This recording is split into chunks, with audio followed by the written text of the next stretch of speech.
What's up, schoolmates? Muling nagbabalik ang paborito niyong libangan upang maghandog ng bagong kaalaman.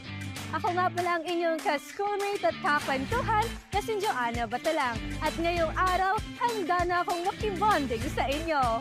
Kamusta, schoolmates? Andito na naman ang paborito niyong kabalitaan, Nard Chocoselem. Na-miss niyo ba ang classroom kwentuhan? Dahil ngayon, makakasama niyo na naman kami sa isa na namang episode ng Schoolmates sa Norte! Isigaw ang tinig mo, ihayag sa buong mundo ang karapatan, kalayaan.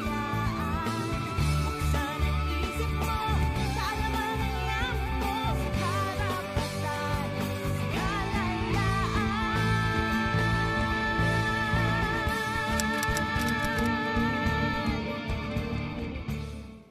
Sa nakaraang episode, tinalakay natin ang kahalagahan ng digital literacy, mga responsibilidad ng isang digital citizen at kung paano gamitin ang ating mga digital platform ng maayos, kung saan tayo ay nakakuha ng mahalagang aral tungkol sa digital realm.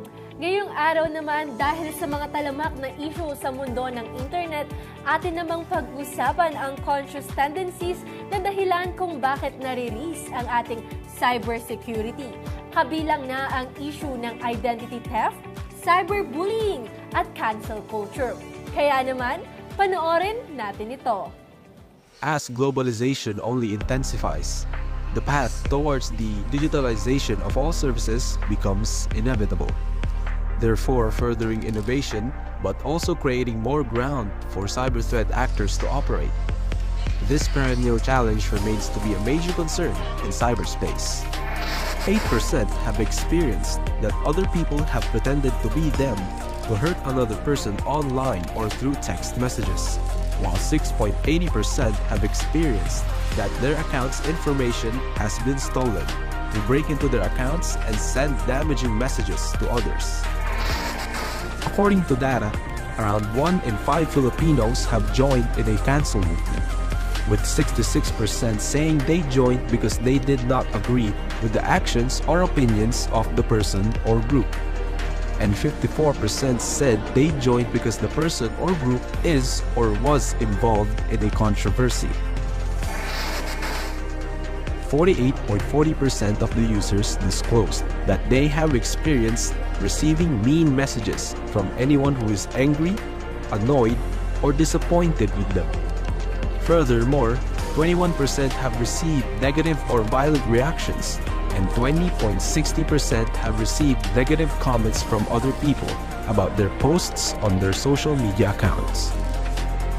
The Philippines ranked 4th in the most number of cyberbullying according to a study, which is viewed as an alarming issue. It was said that not only school-aged children experience cyberbullying, but also any individual who has access to the internet. According to a report done by the United Nations, cyberbullying affects 50% of Filipino children aged 13 to 17, which only implies that the number of individuals experiencing cyberbullying is more significant, given that even younger age brackets are affected.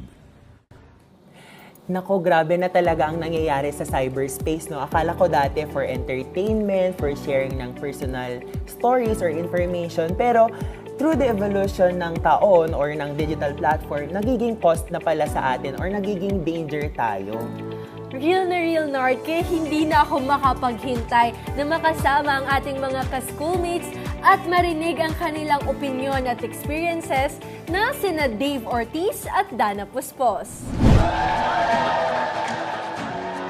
Ayan, napakagandang umaga. Kamusta, Dave and Dana? At anong pinagkakabalahan niyo so far? Ayan, no, magandang araw din, Joanna at Nard. At syempre sa mga ka-schoolmates natin dyan. Sobrang traffic kanina sa Session Road nung papunta kami dito. Kaya nung nasa taxi kami, nag-tube girl talaga kami ni Dana. Ganun kami doon. And nakita rin namin yung napakagandang Christmas tree sa Session and it's giving Christmas. Ay! Ayun. Ako naman, busy sa schools and busy rin sa TikTok.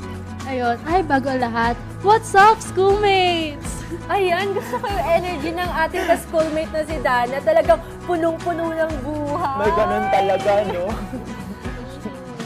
Alam niyo ba mga ka-schoolmates na laging dumadaan sa feed ko yung mga videos ni Dana. So I am very curious kung kamusta na yung content creation journey, lalo na na-mention mo na rin na medyo yan yung mga pinagkakaabalahan mo sa kasalukuyan. Oo, ang saya-saya nga niya eh. Kasi parang na-entertain ko na yung sarili ko. At the same time, na-entertain ko rin yung ibang people sa mga ganun-ganun ko. Kung si Dana, tinatalakay yung digital platform or content creation niya, nako, ma-amaze din kayo sa angking talento ni Dave pagdating sa teatro, lalo sa kanya aktibong presence sa social media. Gusto kong malaman, paano ba yung presence mo naman sa social media? Bukod nga sa theater actor ako sa SLU, medyo malaki din yung presence natin sa Instagram, Twitter, and sa Facebook as well. And minsan, if may time, gagawa rin ako ng creation, ng content sa TikTok. Actually, I was just scrolling through Dave's account a while ago at nakita ko yung aktibong presensya mo pagdating sa pag-express sa mga opinion mo, sa mga kontemporaryong issue. So, it really got me curious, kung kamusta naman, kung may nafe-face ka bang challenges or have you ever been criticized pagdating dito, lalo na napaka-vocal ng boses mo talaga sa social media. If I remember it correctly, years ago, nung nag-express ako ng opinion ko sa Twitter, sa social media, meron talagang mga trolls na umaatake sa akin, na even using my personal pictures to attack me and my personal life just because nag-share ako ng opinion sa social media. Apart from that, meron ding may mga pagkakataon na yung mga kamag-anak ko, yung tatay ko mismo, talagang pinapadilit nila sa akin yung mga sinishare ko sa Facebook just because hindi siguro kami parehas ng beliefs or hindi kami parehas ng opinion. Pero para sa akin kasi hindi ko siya i-delete kasi gusto kong i-express yung opinion ko regarding that issue. Oo, napaka-importante nga ka-schoolmate Joanna na nandito sila Dave at Dana para pag-usapan natin yung napapanahon ngayon na cyber threat na tinatawag natin. Kabilang na yan yung identity theft, cyberbullying at cancel culture. Napaka-perfect example nila kasi masishare nila ngayon yung experience nila when it comes to that. Ngayon naman, gusto kong malaman yung journey naman ni Dana when it comes to content creation. Paano naman? Okay. Medyo nadaanan na rin natin kanina yung cyberbullying, which is medyo natamaan na din ako noon na na-cancel ako last year actually dahil sa isang pinost ko na video. Okay lang yan, Dana. You are valid. Thank you very much. Ayun, medyo masakit, pero ang sakit talaga ng cancel culture. Maaari mo bang i-explain sa amin kung paano itong cancel culture in layman's term, kumbaga? Sige, sa madaling salita, ang cancel culture po ay isang pagtigil ng suporta sa isang tao o isang malaking organisasyon at kumbaga binoboycott natin sila dahil may nagawa silang mali. Isa din yun na napakalagang pag-usapan natin ngayon kasi yung cancel culture kasi kasama na dyan doon sa cyberbullying na tinatawag natin. Kasi sa panahon ngayon, ang social media ay parang isang napakalaking library na puno ng libro tungkol sa ating mga personal information. Kapag hindi natin ito iniingatan, ingatang mabuti, maaari tayong mabiktima ng mga magnanakaw or tinatawag natin na cyber threat actors. Kaya nabanggit natin sa nakaraang episode na napaka-importante ng paggamit ng digital platform sa mabuting paraan.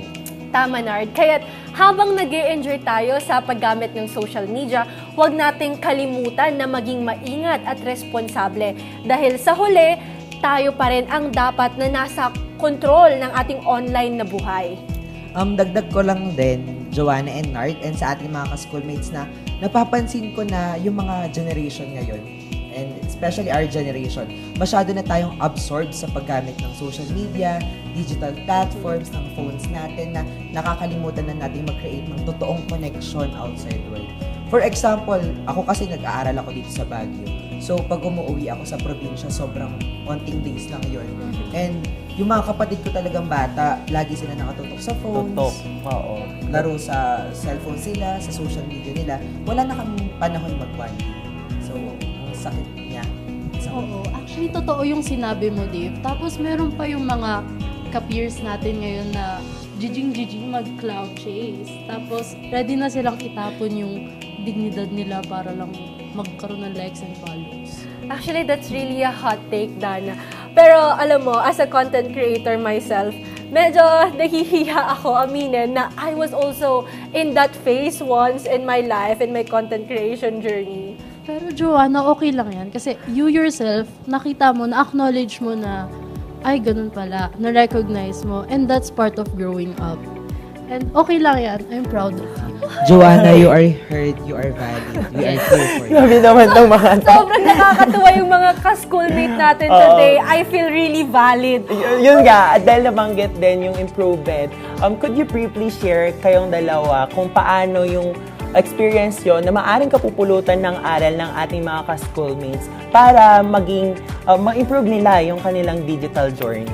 Ako as a communication student myself, meron kaming mga school works na nagpro-provide talaga ng digital literacy. Ngayon, currently, we are making a website for MIL na nagtuturo sa mga estudyante ng high school paano strengthen yung MIL nila.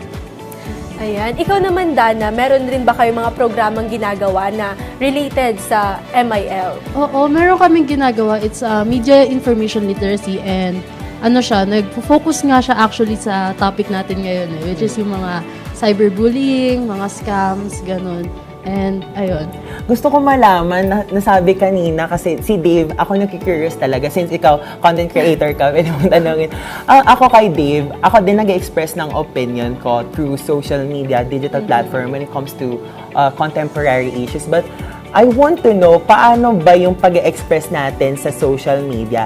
Kailangan ba vino-voice out natin? Kailangan ba may say tayo and everything? Ano bang dapat? Ano bang nararapat? Actually, yung pag-voice out kasi sa social media, sobrang gandang tool niya for amplification ng issue, para matambol yung mga pinaglalaban. Pero at the same time, hindi siya enough. Kailangan, kung nagtatambol tayo or nananawagan tayo sa social media, dapat may ginagawa din tayo on ground. For example, sa current issues natin, jeepney phase out, HIV and AIDS awareness, kailangan hindi lang tayo nagsishare ng content sa social media. Okay yon, enough yon. Pero at the same time, dapat may ginagawa din tayo on grounds. Oo, dagdag ko lang, no, yung pag-voice out kasi ng opinions mo online is napaka-importante, lalong-lalo na sa atin ng mga youth. Kasi kailangan may marinig natin yung mga boses ng mga kabataan or ng sambayanan para may collective tayo na solution for a certain contemporary issues. Pero gusto kong masabi din, since ako din nagvo-voice out, dapat alam natin na may mga limitations tayo when it comes to voicing out our issues or concerns sa mga issues ng sambayanan. Pero yun nga, Joanna, gusto ko din malaman sa content creation mo na nakikita ko din na ikaw din, good thing na may platform ka, may mga followers ka ganyan, good thing na nakakapag-raise ka din ng awareness. Ayan, napakaganda na ginagamit natin yung plataforma natin upang pag-usapan yung mga isyong kailangan naman talaga ng boses ng kabataan upang mas marinig at makita pa nila yung ating presensya. Tapos, nakikita ko rin na ginagamit din ni Miss Dana yung kanyang plataforma upang pag-usapan yung mga ganitong issue. Actually, nakikita ko very active siya in reposting videos about contemporary issues, So, natutuwa ako at nais ko sanang mahikayat yung mga ka-schoolmate natin na gawin pa ito upang ika nga ni Dave, ma-amplify pa yung boses ng iba pang kabataan. At perfect example din sa atin ngayon na nasa schoolmates sa Norte tayo na pinag-uusapan natin yung mga bagay na ganito. Gusto kong i-sample si Dana. Usually kasi yung mga content mo nakikita natin na for entertainment lang ba, no?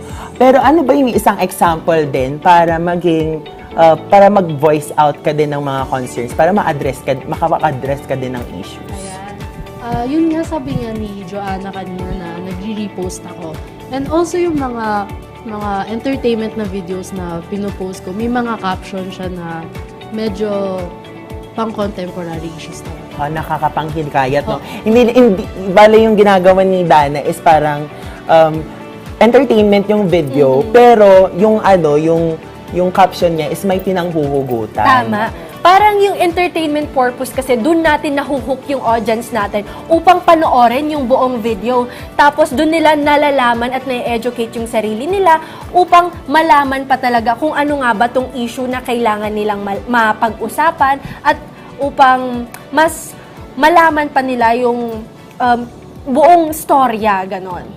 Ngayon naman, gusto kong malaman kay Dave kasi sa kanya, parang platform mo lang talaga no, bilang isang theater actor. Gusto kong malaman, dapat ba may boses tayo when it comes to raising contemporary issues or dapat ba may limitation? Paano ba yung ganon? Dapat talaga na ginagamit natin siya, as we said. Pero dapat din may limit eh. Kailangan, pag nag-raise tayo ng isang issue, dapat factual.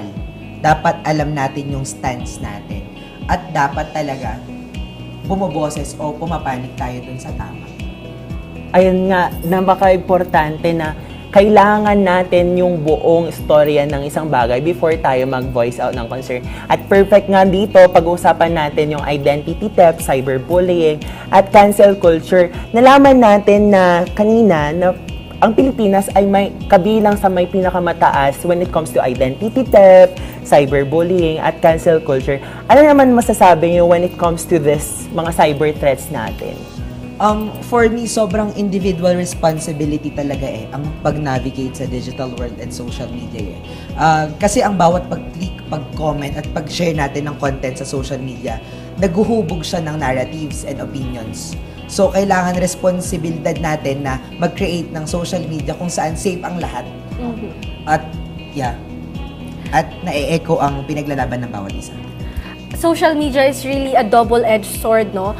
So, Dave, nais kong malaman kung paano mo nahahandle yung mga threats na naibabato sa'yo, kagaya na lamang kung na-experience mo na yung red tagging, ganon. Paano mo siya nahahandle at sinusolve? At paano mo naman ito maibabahagi sa ating mga ka-schoolmate?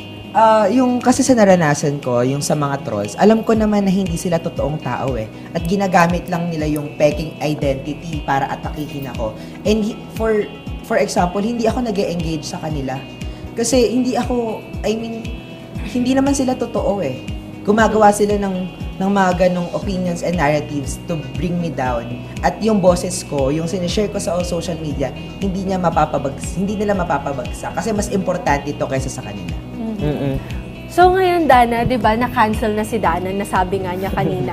Paano mo to dinil at paano mo naman ito ma-share sa ating mga ka-schoolmate upang ikapulutan nila ng aral? Lalong-lalo na may malaki siyang followers, tapos marami talagang nagko-comment, ikaw talaga may platform. Paano mo siya hina-handle?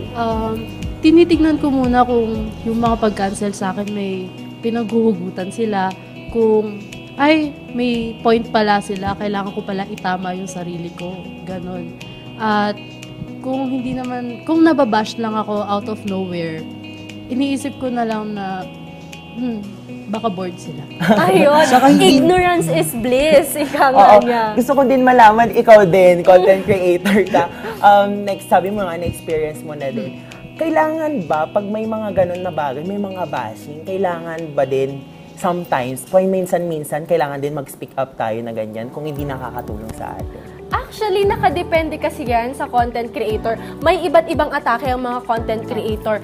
Kapag merong nagko-comment sa kanila na negatibo, ginagamit nila ito upang makakuha pa ng maraming atensyon at followers kasi mas na-curious yung mga tao sa kanila. Pag nagre-respond sila sa negatibong komento, maraming tao ang nag-e-empathize sa kanila. So, parang ginagamit nila to as a gateway to gain more attention from the media. Oo, ganito yung mga tinatawag natin na cloud chasers. Actually, totoo. Sila yung mga ganon para makapanghikayat sila ng mga manonood sa kanila. Kasi nga, doon din sila kumikita ng pera. Pero gusto ko malaman ngayon, sa experience nyo, paano nyo to sinosolve naman when it comes to yung cyberbullying or identity theft? Naka-experience na ba kayo ng mga ganito? Yung ninakaw yung pagkatao nyo sa social media. Sa pagkakaalala ko, meron times na may mga posers or may mga gumagamit ng pictures ko, hindi ko pangalan. Pero ang main solution na ginawa namin is that sinabi ko talaga sa mga tao na nasa paligid ko na hindi ako yon at nire-report talaga yung accounts. Oo, saka responsive naman yung mga social media platforms pag na-report natin yung accounts na mga poster, mga nag-identity theft. Oo. Ako naman, never ako nagkaroon ng ganong eksena. Pero ang ginagawa ko is dinodouble check ko yung mga passwords ko. Tapos meron akong authenticator codes para alam ko talaga na tight yung security ng accounts ko. Napakaganda na na-mention ni Miss Dana yung authenticator kasi karamihan sa mga ka-schoolmate natin hindi ginagawa ito. Kaya maganda na locked in talaga yung mga accounts natin by using authenticator, double passwords, ganon. Yung may nagte-text pa mismo sa ating mga number para talagang safe ang ating mga accounts. Yan yung perfect example din, no? Dagdag ko lang, perfect example ng tinatawag nating digital literate or digital citizen. Kasi nga, yung paggamit ng mga ganitong bagay sa digital platforms is napaka-importante na mapag-aralan, ginagamit talaga natin kasi nakakatulong siya ka-schoolmates kung paano tayo mag-discern ng information online. Magiging maingat tayo pag ginamit talaga natin ng maayos naman itong mga bagay na ito. At saka, nais ko lang malaman kung may gusto pa kayong idagdag na mga hindi nyo pa nasabi kanina. Ayun. Mga ka-schoolmates, simple lang to sasabihin ko and gasgas na siya. Pero it works.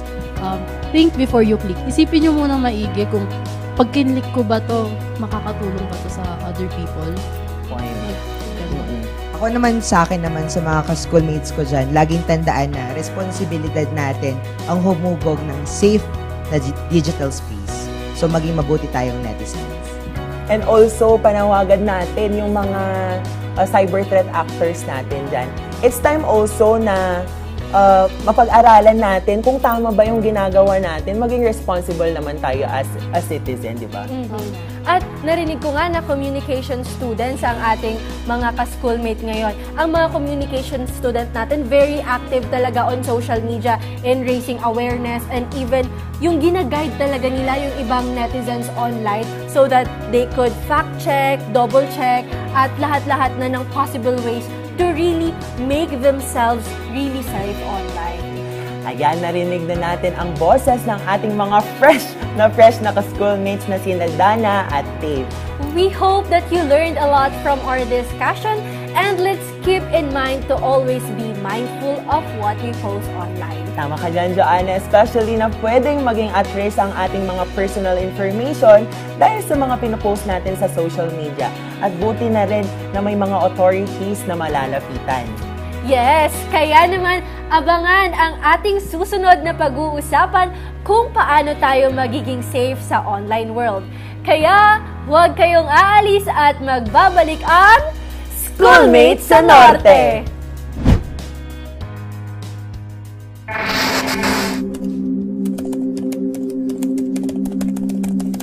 Hindi mo sila kilala, pero kilala ka nila.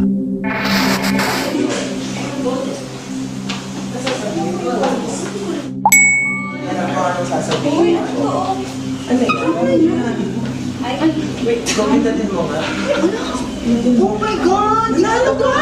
Nanalo ka 200,000! Amongst the various types of attacks, phishing is the most prevalent, which occurs when a malicious actor sends an email that may seem to come from a legitimate source to steal sensitive information. Although no recent figures were available, the first half of 2022 recorded about 1.83 million phishing attacks in the country. In a survey conducted by data analytic firm FICO, it was claimed that 45% of adult Filipinos, or 5 million individuals, have been victimized by identity theft, leading to a financial loss. Moreover, around 6.7 million, or an equivalent of 6% Filipinos, believe that their identity was used to open fraudulent bank accounts. Protect your online world. Stay safe. Stay proactive.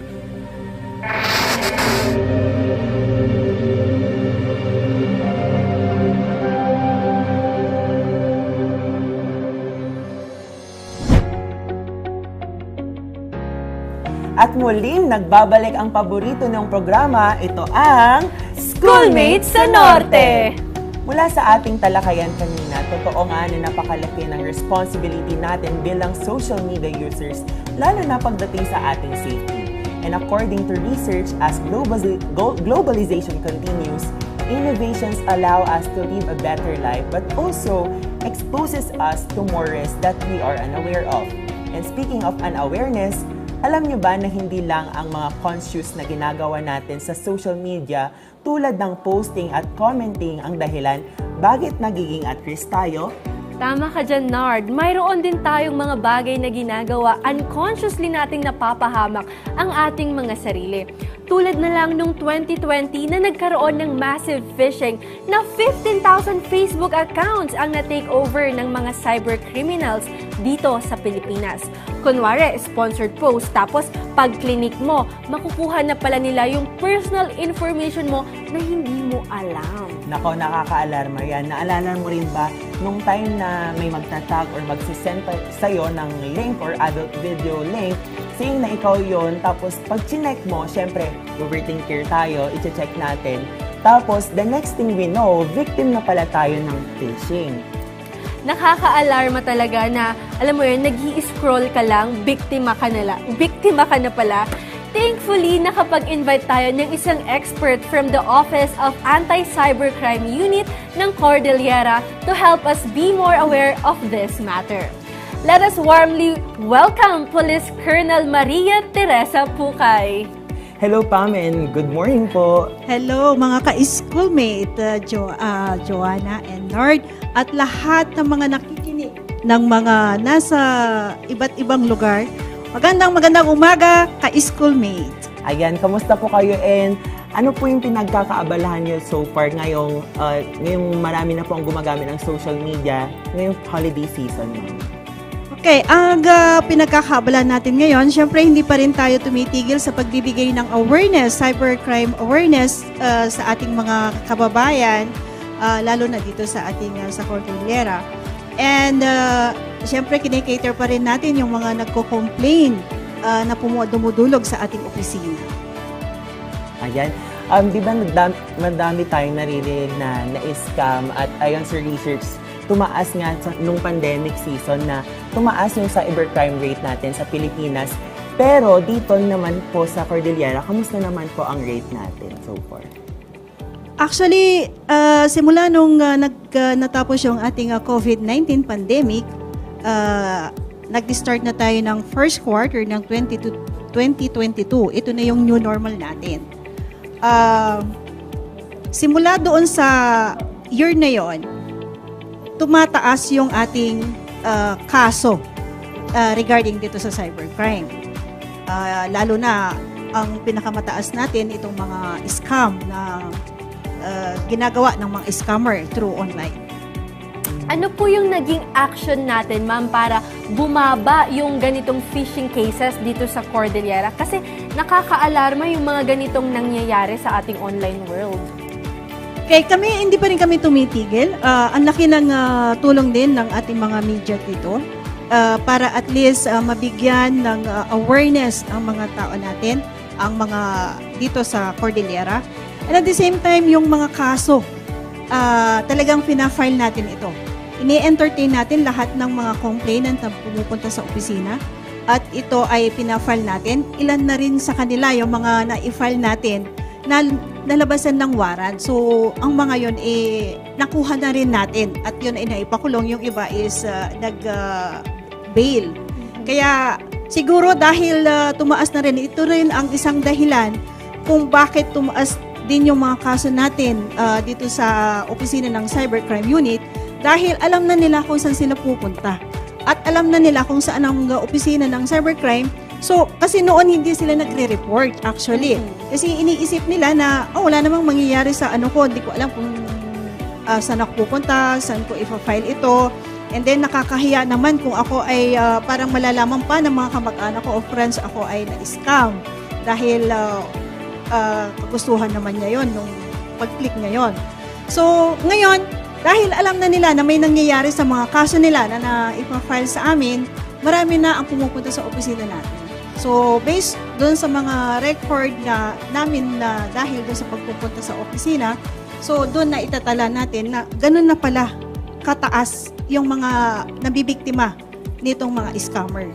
Ay, marami nga na, sabi nyo nga po, tumaas. Ano po yung nasabi kanina natin sa data kanina na identity theft at cyberbullying, yung pag-uusapan natin ngayon. When it comes to identity theft naman po, ano po yung, in layman's term, para maintindihan po nila, ano po kaya yung identity theft na tinatawag? Okay, ito yung identity theft kung saan yung Facebook account, kukunin niya, kokopyahin niya, at yun ang gagamitin ni scammer na pang-i-scam. Ano ko na lang, expound ko na lang ito. Ito yung halimbawa sa Facebook. Kinuha niya yung data mo, yung picture profile mo, yung name mo, and then yun ang ipopost niya. Ang alam ng mga ka-friends mo na nakakakita dun sa Facebook na yan, ikaw yon. Kasi mukha mo nga yon. At yung pangalan mo, siya rin yun. Pero gamit lang ni scammer.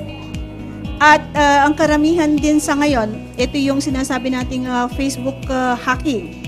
So, kukunin niya yung Facebook mo. Siya rin ang magpo-post. Pero pangalan mo, mukha mo. Then, ime-message niya yung mga nandun na members mo dun sa Facebook account mo. Ang gagawin niya, ime-message niya ngayon lahat ng mga to, mag-message siya ng mga sad stories, na emergency stories, nangangailangan siya ng pera, hindi lang 5,000 ang hihingi niya na, 10,000 ang pinakamababa. So, yung mga friends mo, ang alam nila, ikaw yon kasi mukha mo. And then, pangalan mo. So, magbibigay sila. So, yun ang parang kinukuha niya yung identity mo, na yun ang pinopost nila sa Facebook na hindi naman ikaw yun. Ayan. Alam niyo, ma'am, personally, na-scam na rin po ako ng mga ganyan. Yung dinanakaw yung pictures ng iba, tapos ginagamit nila. Pero yung scam po na naranasan ko is patungkol naman po sa apartment. Yung magre-renta po ako ng apartment, tapos pagkarating ko doon, hindi pala legit. So, nahiya nga po akong mag-report, tsaka hindi ko po kasi alam kung saan magre-report nung panahon na iyon. Ano po kaya yung maipapayo nyo sa mga kagaya ko rin po na nakakaranas ng ganito, ma'am? Okay, actually hindi lang naman ikaw ang nabiktima, pero mostly sila nagre-report. Ikaw lang ang hindi nag-report. Okay, ang mga ganitong is kailangan po nilang mag-report para malaman natin kung sino yung katransact nila, kung sino ang pinadalhan nila ng pera. Pero kailangan pa rin natin yung receipt na transaction nila, even yung conversation nila through online, kailangan din natin yon. Kailangan i-report yon. So, ang lang is dalhin lang yung mga documents, yung receipt, o kaya through online, basta dalhin yung kung cellphone ang ginamit, cellphone ang dadalhin. Then, para ma-preserve lahat ng conversation nyo dun sa office.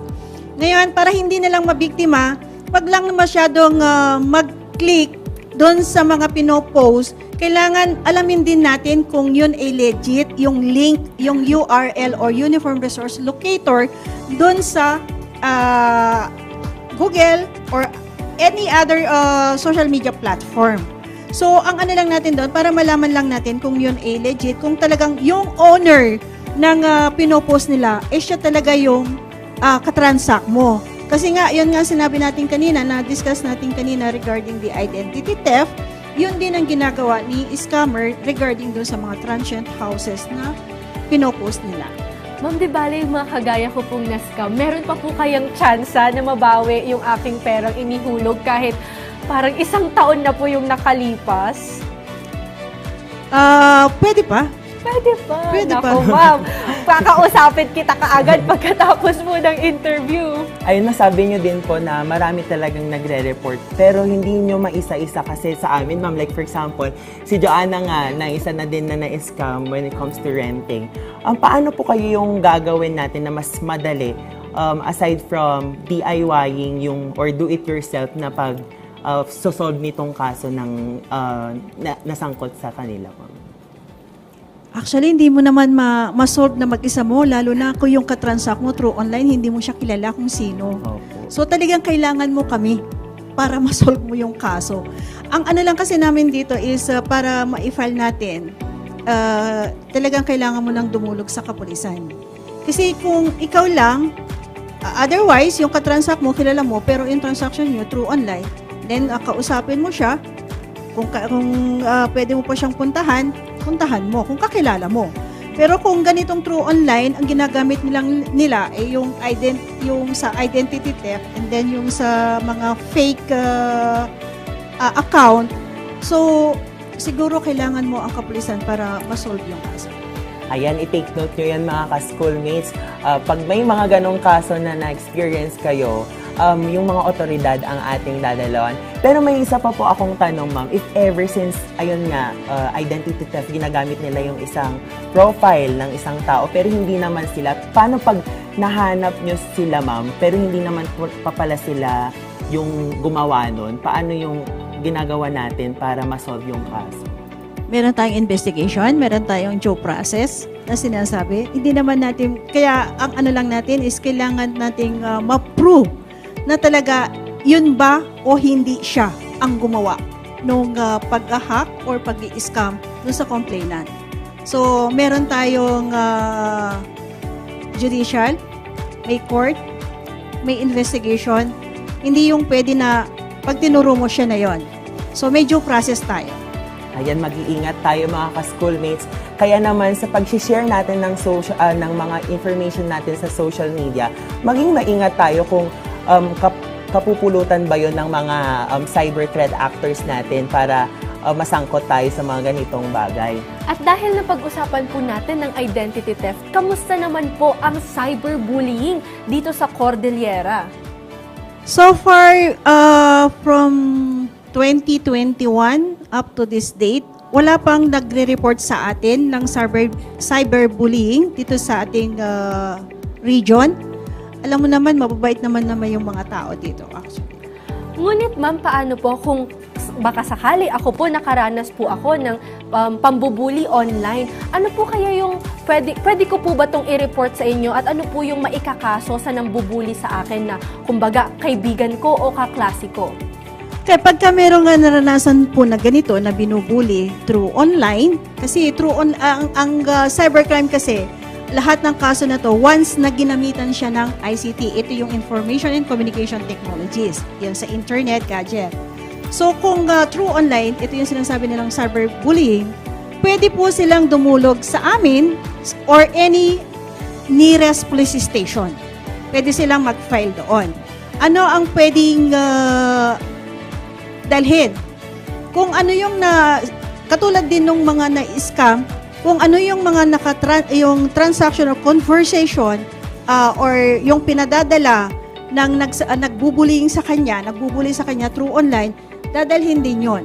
And then ito bang halimbawa ikaw ang victim, nakakaranas ka na ng parang psychological abuse regarding this posting na binubuli sa'yo. So, kailangan din natin yung mga psychologists para i-examine na to prove na ikaw ay talagang psychological abuse na in regards dun sa pinopost nung nagbubullying sa'yo. So, ang ano lang doon, pwede natin siyang filean dun sa Republic Act 10267. And then yung Anti-Cyber Bullying Act. And kung halimbawa minor ito, idudugtong natin ito yung RA 7610 o yung Child Abuse Law. Ayun, nakaka-alarma. Nalaman din po natin kanina sa data na pang-apat po ang Pilipinas sa buong mundo na may pinakamataas when it comes to cyberbullying. Pero gusto po naming malaman, ano po kayo yung ma-advise natin sa mga gumagawa ng pangbubuli online? Ano po yung panakot natin para wag na nilang gawin yung cyberbullying? Actually, kaya dapat kailangan din yung gabay din ng parents. Kasi kailangan din tingnan nila din yun. Lalo na yung mga cellphone nila. Ang nagbubuling na to, wala namang magawa eh. Ibig sabihin, wala namang magawang mabuti o maidudulot na mabuti pag binubuli mo yung isang kaklase mo, yung kabarkada mo. Siguro, kailangan din ng mga batang ito na mag-undergo ng psychological examination, parang ganun, or kailangan mag-undergo rin ng psychiatrist. Baka meron din na may dinadala din to nagbubullying na ito. Bakit ginagawa niya ang pangbubuli sa mga classmate niya o sa mga ibang bata? Parang may something wrong. Siguro parang ang batang ito kulang sa pansin, sa family, sa barkada. Kaya yung para lang magbubuli siya para siya ay mapansin. So ang lang dito, hindi kailangan po tayo ay magbuli. Kasi ang dami na po kasing mga naging biktima sa bubuli na ito na hindi nagsasabi sa magulang, sinasarili, hanggang nung hindi na niya makaya, nag-suicide.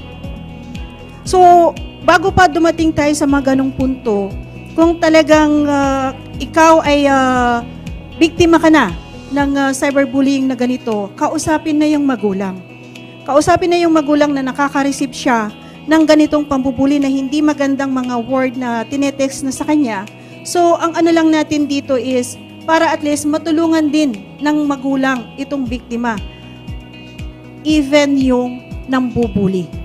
Kailangan talaga ang parental guidance sa kanila. Ayan mga ka-schoolmates, ayon din sa datos na naipakita kanina, 13 to 17 years old ang kadalasang sangkot dito sa cyberbullying. At nais ko po sanang malaman, ma'am, kung meron po ba tayong programa sa PNP or RACU na nakakatulong sa ating mga ka-schoolmates na pumupunta po ba kayo sa mga eskwelahan upang mag-conduct ng mga seminar upang maturuan ang mga kabataan? Opo, kami po ay patuloy yung pagkakandak namin ng lectures sa mga schools, colleges, universities dito sa Cordillera.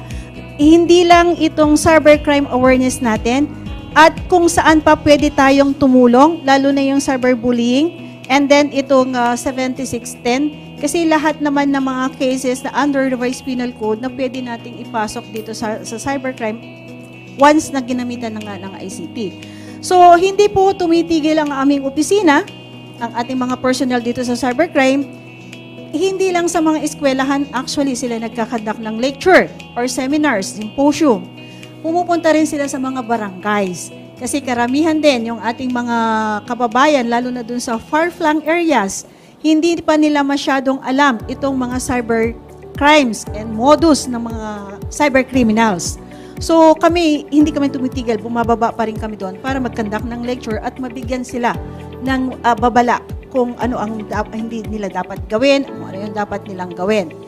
Mostly, lalo na yung sa ating mga eskwelahan dito sa Cordillera.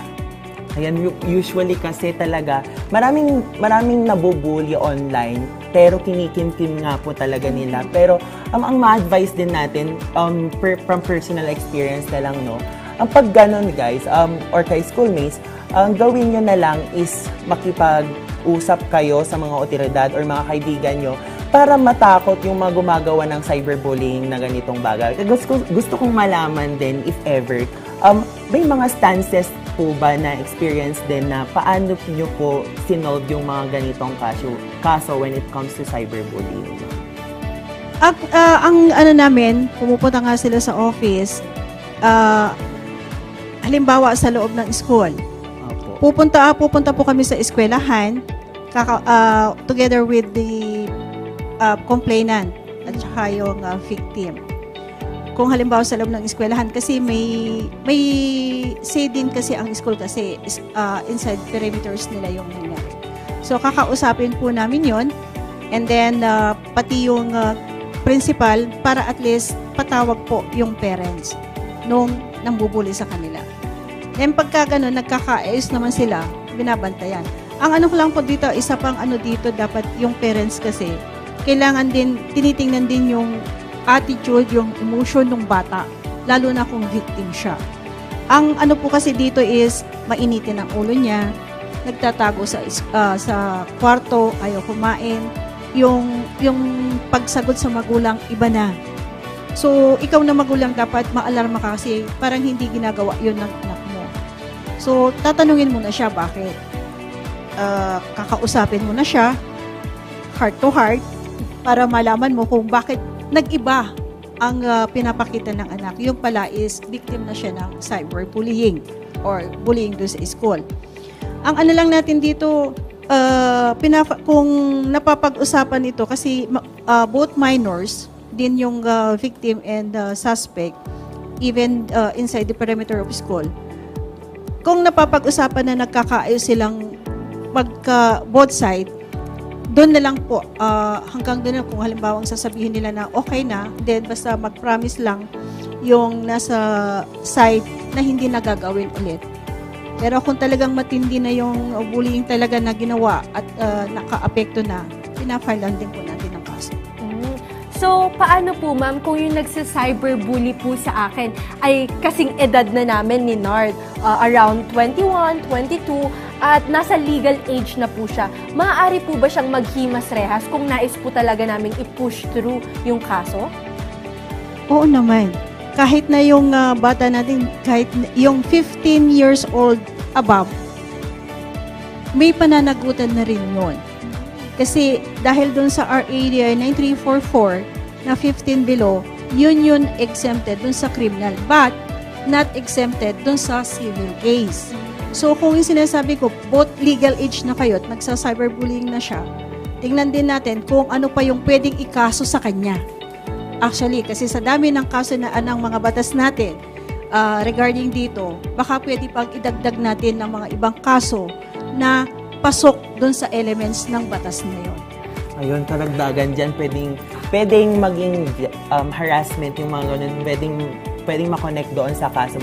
Pero yun nga po, nalaman natin, pag mga legal age na, is pwede silang makulong. Pero pag nasabi kanina natin, yung research is 13 to 17 years old, yung pinaka-usual na gumagawa ng cyberbullying, ma'am. Paano naman pag mga adolescent stage, ano po yung gagawin if ever naalaman natin na gumagawa sila ng ganyan? Titingnan muna natin kung ano ang klaseng pangbubullying yung ginawa niya, kung adolescent na ito. At titingnan din natin kung ano yung nakakaakma doon sa kaso na ikakaso natin sa kanya. Baka hindi na bullying pa yon. And basta yung kaso na kung ano man ang ginawa nila, titingnan natin yung sa elements ng case, nung batas na yon, kung saan siya pwedeng pumasok. Kaya naman napaka-importante ka-schoolmates na alamin natin talaga yung ginagawa natin online. Kaya naman, Joanna, pwede ka bang makapag-share ng experience mo as a content creator? Ano naman yung ginawa mo to solve yung cyber threat nung ikaw yung nakaganito? Ayun nga, na-mention ko kanina na nakaranas ako ng bashing online. Ngunit ako kasi, Nord, medyo tahimik lang ako na tao at nagre-reach out ako personally sa mga bashers ko kung kaya ko man. Nagme-message ako personally, tinatanong ko kung ano ba yung mga hindi nila nagustuhan sa mga sinabi ko upang makorek ko man yung mistakes ko. At nakikipag-coordinate din ako sa kanila kung talagang may nasabi man akong nasaktan sila upang ma-educate ko din yung sarili ko at upang mas ma-educate din sila na yung mga words na ginamit nyo napakasakit at nakaka-affect mentally. Ganun lang naman. Ayun, nalaman ko din as a follower mo din, it's good na nakikita natin na nag-raise ka din ng awareness sa ating mga ka-schoolmates para malaman nila kung ano ba yung dapat nilang gawin o dapat hindi dapat gawin through the digital platform. Kaya tatandaan nyo kay schoolmates na ang paggamit natin ng digital platforms ay meron pa ring limitations na tinatawag. Ayun, ma'am, maraming salamat po talaga at napakarami na naman nating bagong kaalaman ang naibulsa sa araw na ito. Kaya huwag kayong aalis mga ka-schoolmates dahil makakasama pa rin natin si Ma'am Teresa Pucay dito lang sa paborito niyong programa, Schoolmates sa Norte. Wish namin sa inyo isang masaya at ligtas na bagong taon at Pasko. Kapag magre-regalo, siguraduhin non-toxic at angkop ito sa edad ng pagbibigyan mo. Kapag pupunta sa mataong lugar, ingatan ang mga gamit, pati na ang mga kasamang paslit. Enjoyin ang handaan, pero balanced diet ay huwag kalimutan. Huwag magmaneho ng lasing para di maging peligro sa daan. Umiwas na muna sa mga delikatong pampaingay at manood na lang ng fireworks display sa TV o sa barangay. Hanapin ang ICC mark kapag bibili ng Christmas lights o pailaw. Iwasan ang overloading ng mga electric outlet at i-unplug ang lahat ng kagamitan kung aalis ng tahanan. I-secure din ang bahay kapag ito ay iiwan at kung kaya rin lang, ibilin ito sa mapagkakatiwalaang kaanak o kaibigan. Mga paalala para sa isang masaya at ligtas na pagdiriwang mula sa PTV para sa bayan.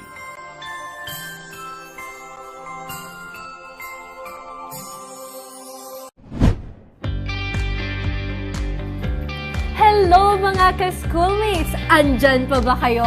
Kami ay muling nagbabalik sa ating makabuluhang usapan na tiyak na kapupulutan nyo ng aral. Tama ka dyan, Joanna. Pero may twist ang ating segment ngayon dahil hindi lang siyang simpleng usapan, kundi ito ang tinatawag natin na Would You Rather. Nako, actually ma'am, madali lang po itong lalaruin namin. We'll just throw you questions at sa mga tanong po natin, mamimili lang po kayo kung ano ang gusto nyo. And of course, briefly state your reason why. Di ba, Leonard, gusto mo bang sampulan natin si ma'am? Team ako dyan, syempre. Ayan, di ba, ang una kong tanong sa'yo, would you rather be pretty but not so smart? Or would you rather be smart but not so pretty? Of course, since I have a pretty face na, I would rather, I would choose yung smart with richness ba yun? Tinalahaw mo kanina. Basta yun, guys. Pipiliin ko yun. Ayan. Actually, ma'am, wala naman pong tama at maling sagot dito. And it's all about preferences. Kaya, ma'am, ready ka na ba? Ready ka na, ma'am? Okay. Ayan, ready na daw si ma'am. Pasweet lang. For our question po, ma'am, would you rather post everything online or have no internet connection at all? Naku, alam naman natin yung internet, parang bahagi na ng buhay natin to. Pag nag-shut off yung internet, lahat tayo umihiyaw. Siguro, pwede naman nating, paano ba ako magmimili ng answer nito? Siguro, I'd rather become, or, ano yung question mo? Would you rather have a online presence or have no okay. internet connection at all? Siguro, yung post everything online, pero meron siyang cyber security. Hindi lahat ng pinopost mo na in public, kailangan may security guard din yun. Kasi napaka-importante rin sa atin yung cyberspace, lalo na sa panahon natin ngayon. At mabilis mag-evolve ang internet. Ayun nga, would you rather have online, pero sinabi ni ma'am, dapat may cybersecurity tayo. Yun yung tinatawag natin na digital literacy. Dapat maging digital literate tayo. Kaya naman, ano naman yung susunod na question natin dyan? Ayan, ma'am. At para sa ating pangalawang katanungan, would you rather become a rich influencer with no privacy? Or would you rather have a private life with no money? Actually, medyo mahirap po ito, ma'am, no? Pero para sa akin, no, yung napakasimpleng tao, kahit na mas maganda na yung may private life, kahit walang pera. Pero sa panahon ngayon, mas maganda na yung rich influencer. No? Pero yung with no privacy, siguro mahirap din yun. Kailangan hindi lahat i-share. Kailangan magtira ka rin doon sa private life mo. And then yung magkaroon ka rin ng privacy. Right? O privacy. Opo, marami tayong mga ganyan na fellow influencers mo na gumagawa na hindi naman lahat is sinishare, di ba? Like for example, hindi sinishare lahat ng mga bagay-bagay or ganap sa buhay. Kaya naman, ano na pa ang susunod sa tanong natin? In line with your work, would you rather have the power to solve a case or would you rather have the power to prevent a case? Parang pwede ba dalawa na? Pero actually, ang importante dito is have a power to prevent all the cases, not only the cybercrime. Kasi ito yung sinasabi nga, preventive is the best cure. So, mas maganda nang i-prevent natin hanggat maaga para wala na tayong sinusunod. Ayun, Mas peaceful tayo kung walang crime na nagagawa. Opo, Ayun. isang bagay nga yung ginagawa natin ka-schoolmates na pinag-uusapan natin yung ganitong bagay po, ma'am, di ba? Para ma-prevent natin, para wala ng cybercrimes na nagagawa. Alam mo, Nord, gusto ko yung sinabi ni Ma'am na mas peaceful tayo kapag wala ng crimes. Ang ganda nun. Oo. Kaya tatandaan natin, maging maingat talaga tayo sa pag-share online at maging mapanuri tayo kung ano yung piniperceive natin online. Kaya naman muli, maraming salamat, Ma'am, sa inyong pagsama sa amin ngayong hapon na ito. At talaga namang marami kaming natutunan. Sa katunayan, Joanna, paborito ko yung naging sagot ni Ma'am tungkol sa internet. It just shows that maging mapanuri tayo or maging maingat tayo when it comes to sharing yung information natin. Nasabi ko kanina yung identity theft. Ako naman, nagustuhan ko nga yung ine-emphasize kong sagot ni Ma'am na mas gusto ko yung pinipili niya yung preventive measures kasi mas peaceful nga naman talaga ang buhay natin kung walang krimen. Ako naman, na napag-usapan natin kanina yung identity theft nga, mas better na huwag tayong mag-share ng maraming information, kundi dapat mayroon pa rin tayong limitation sa ating sinishare online. At talaga naman, Ma'am, na sobrang nagalakan kami dahil naging fruitful ang ating usapan. Kaya dapat talaga alam natin i-discern ang mga information na nakikita natin sa social media. Hindi naman masama na mag-enjoy tayo, pero kailangan na maging conscious tayo sa ating mga pinupost, kino-comment, lalo na sa mga bagay na maaaring unconsciously tayong mapahamak. Perfect ka dyan, Joanna. But before I share my takeaways naman, gusto kong malaman kung mayroon pang idadagdag si Ma'am or gustong pasalamatan, ganun po. Salamat, schoolmate Nord and Joanna.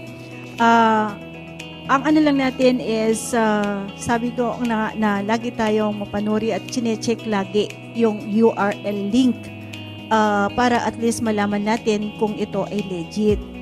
And huwag tayong basta mag-click kung hindi natin kakilala, lalo na yung mga nagsesend sa inyo ng messages through email, yung phishing. And even yung phishing, ito yung true call. Wag natin nang patulan yung ganun, lalo na kung hindi natin kakilala, para hindi tayo mahulog o mabiktima doon sa modus ng scammer. Again, kailangan mag-isip po tayo ng 10 beses bago natin i-post yung ating personal information, lalo na yung mga pangalan, phone number, or mga pictures, kasi yan ang gagamitin nila. Then, ano lang po, kung meron tayong mga problema regarding cyber cases, pwede po kayong pumunta sa aming opisina dito sa may Sibaw Building, DPS Compound, Baguio City. And then, alam naman natin yung ating programa kung saan-saan natin napapanood sa buong Pilipinas. So, ang ano natin, ang Regional Anti-Cybercrime, every region meron na po siya. So, kung meron kayong mga problema regarding cybercrime, pwede kayong pumunta doon at mag-report para makapag-file ng kaso against the cybercriminals. Mga ka-schoolmates, nag-enjoy ba kayo sa ating makabuluhang discussion?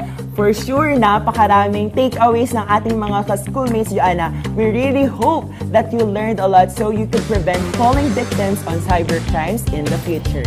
Kaya naman huwag kakalimutang mga ka-schoolmates na mahalaga ang makialam at maging involved sa mga ganitong usapin. Muli, ako nga pala ang makwela niyong kakwentuhan, Narja Cosalem, at masaya akong nakibonding kayo sa diskusyong ito, mga ka-schoolmates. Laging tatandaan na laging maging maingat sa paggamit ng internet dahil ang seguridad mo ay mahalaga. At ako naman ang inyong energetic na ka-schoolmate na si Joanna at nag-iiwan sa inyo ng katagang laging maging mapanuri at maging maingat sa bawat hakbang na ginagawa sa online world. Dahil ito ang susi sa kaligtasan ng inyong mga impormasyon. Mga ka-schoolmates, huwag kalimutan na sa bawat issue ng bayan, ang boses ng kabataan ay kailangan. Makibalita, makiisa at sumama sa mga isyong may pakialam ka. Dahil kay schoolmates, ang boses mo ay mahalaga. Ito ang Schoolmates sa Norte!